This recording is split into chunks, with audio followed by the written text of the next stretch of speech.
नमस्कार। आज का विषय है वासंतिक नवरात्र। कब करेंगे कलश स्थापना? कौन से सुंदर संयोग में आप करेंगे कलश स्थापना? किस प्रकार के योग बन रहे हैं नवरात्र में? साथ ही इस नवरात्र में क्या क्या सावधानी बरतनी जरूरी है, इसके संदर्भ में बात करेंगे। आप सभी को चैत्र नवरात्र एवं हिंदू नववर्ष पिंगल की अनंत शुभकामनाएं। माता दुर्गा की असीम कृपा आप सभी को प्राप्त हो। 9 अप्रैल 2024 दिन मंगलवार से वासंतिक नवरात्र का आरंभ हो रहा है। चैत्र महीने में पड़ने के कारण इसे चैत्र नवरात्र भी कहा जाता है। कैसा योग बना हुआ है और कब कलश स्थापना होगी, इसकी विस्तृत चर्चा होगी। 9 तारीख से आरंभ हो रहा है, मंगलवार दिन है। इसी दिन से ऐसी मान्यता है कि ब्रह्मा जी ने सृष्टि की रचना आरंभ की थी। इस कारण से यह तिथि अपने आप में महत्वपूर्ण हो जाती है तथा हिंदू नववर्ष का आरंभ भी होता है। जिस तिथि को हिंदू नववर्ष का आरंभ होता है, वही दिन, जिस दिन को आरंभ होता है वही दिन उस वर्ष का राजा हो जाता है। तो मंगलवार के दिन आरंभ होने के कारण वर्ष के राजा हो जा रहे हैं मंगल महाराज। और जिस दिन सूर्य देव की मेष राशि में संक्रांति होती है, उसे वर्ष का मंत्री पद प्राप्त होता है। तो शनि देव मंत्री बन गए हैं और मंगल महाराज राजा बन गए हैं। अब आते हैं नवरात्र पर। तो 9 अप्रैल को जो योग बन रहा है, भौम अश्विनी सर्वार्थ अमृत सिद्धि योग बन रहा है। सुबह 8:08 तक रेवती नक्षत्र है, उसके बाद अश्विनी नक्षत्र हो जाएगा। मंगलवार के दिन अश्विनी नक्षत्र होने के कारण भौम अश्विनी नामक सर्वार्थ अमृत सिद्धि योग का निर्माण हो जा रहा है, जो कि शुभ फल प्रदायक है नवरात्र के आरंभ में, जिस दिन हम कलश स्थापना करेंगे। दूसरी बात, इसी दिन चंद्रमा 8:08 पर ही मेष राशि में प्रवेश करेगा। तो पंचक भी समाप्त हो जाएगा, जिसे पचखा भी कहा जाता है। तो पंचक का समापन भी हो जाएगा। तो यह भी एक अच्छी स्थिति बन जा रही है। परंतु पेच ये है कलश स्थापना में, अच्छा, तिथि प्रतिपदा तिथि भी पूरे दिन प्राप्त हो रही है। ऐसी स्थिति में कलश स्थापना कब किया जाए, यह जानना जरूरी है। तो कलश स्थापना के लिए वैधृति योग अच्छा नहीं माना जाता है। और इस वर्ष वैधृति योग दिन में 3:18 तक व्याप्त रहेगा। और वैधृति योग में कलश स्थापना नहीं किया जा सकता। तो किस समय किया जाएगा? तो अभिजीत मुहूर्त में किया जाएगा। 11:34 से लेकर के 12:24 दोपहर में अभिजीत मुहूर्त मिलेगा। उसमें कलश स्थापना किया जाना श्रेष्ठ फल प्रदायक होगा, क्योंकि वैधृति योग रहने पर 3:18 तक आप नहीं कर सकते। लेकिन अभिजीत मुहूर्त में निश्चित तौर पर किया जा सकता है। यह श्रेष्ठ मुहूर्त है, इसमें कोई दो राय नहीं है, संशय की बात नहीं है। उसके उपरांत आप सूर्यास्त के पहले तक कर सकते हैं, परंतु 3 बजे से लेकर 4:30 बजे तक राहु काल है। तो 4:30 बजे से लेकर के और 6:15 तक भी कर सकते हैं, परंतु अभिजीत मुहूर्त श्रेष्ठ मुहूर्त है कलश स्थापना के लिए। अब माता के आगमन की बात कर रहे हैं कि माता का आगमन कैसा है। तो माता के आगमन का विचार करते हैं। शशि सूर्ये गजारूढ़ा शनि भौमे तुरंग में गुरु शुक्रे दोलायाम बुधे नौका प्रकृतिता। नवरात्र का आरंभ मंगलवार से हो रहा है। तो शनि भौमे तुरंग में, अर्थात शनिवार और मंगलवार से यदि नवरात्र का आरंभ होता है तो माता का आगमन घोड़े से होगा, तुरंग पर होगा।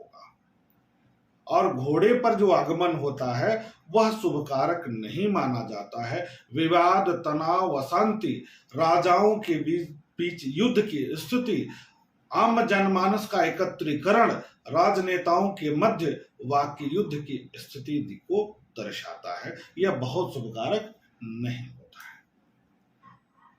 फिर भी माता की कृपा से सब शुभ होगा, ऐसी उम्मीद करके हम माता भगवती की आराधना करते हैं, पूजन करते हैं। अब यह भी बात कर लिया जाए कि माता का गमन कैसा है। तो नवरात्र का समापन हो रहा है बुधवार के दिन।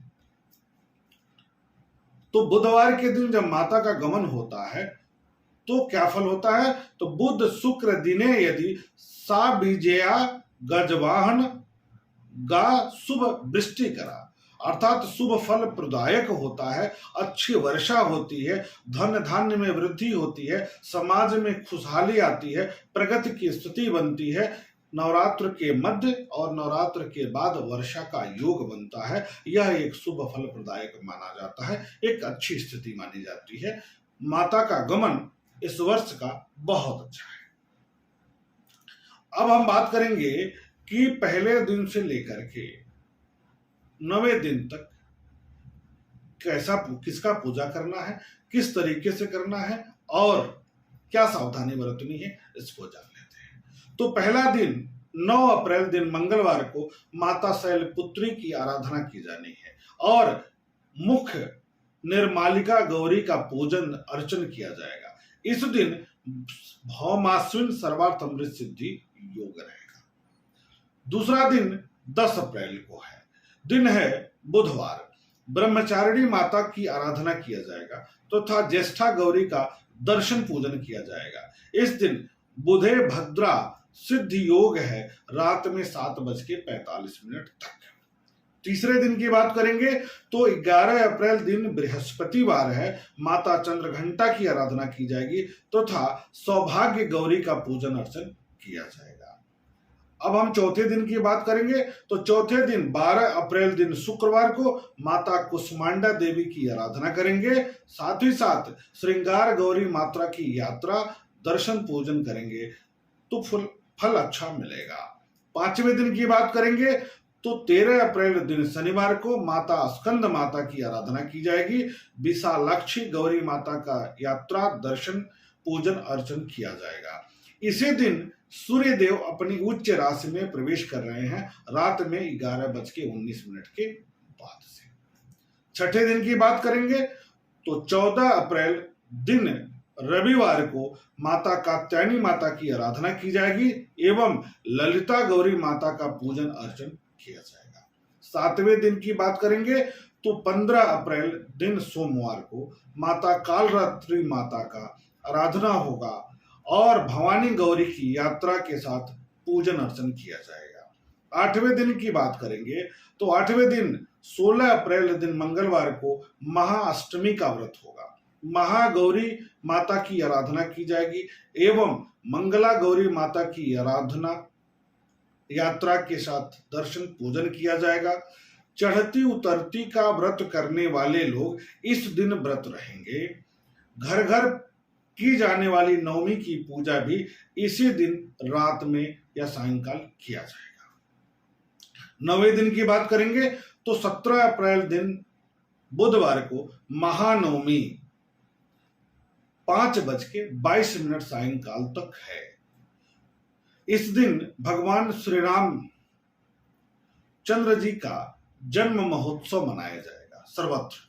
इसी कारण से श्री राम नवमी का पावन पर्व भी इसी दिन है। इस दिन सिद्धदात्री माता की आराधना की जाएगी एवं महालक्ष्मी गौरी माता का दर्शन पूजन किया जाएगा। नवरात्र से संबंधित हवन सूर्योदय से लेकर के सायंकाल 5:22 तक इसी दिन कर लिया जाएगा। 9वें दिन कर लिया जाएगा, 17 अप्रैल दिन बुधवार को कर लिया जाएगा। ऐसा भी माना जाता है कि इसी दिन से गोस्वामी तुलसीदास जी ने श्री रामचरितमानस की रचना आरंभ की थी। 9वें दिन। अब 10वें दिन की बात करेंगे। जो लोग 9 दिन का व्रत रहेंगे वो लोग 18 अप्रैल दिन बृहस्पतिवार को सूर्योदय के बाद व्रत का पारण कर लेंगे। अब बात करें कि इस दिन ग्रहों का योग कैसा बना हुआ है, नवरात्र में ग्रहों की स्थिति क्या कह रही है।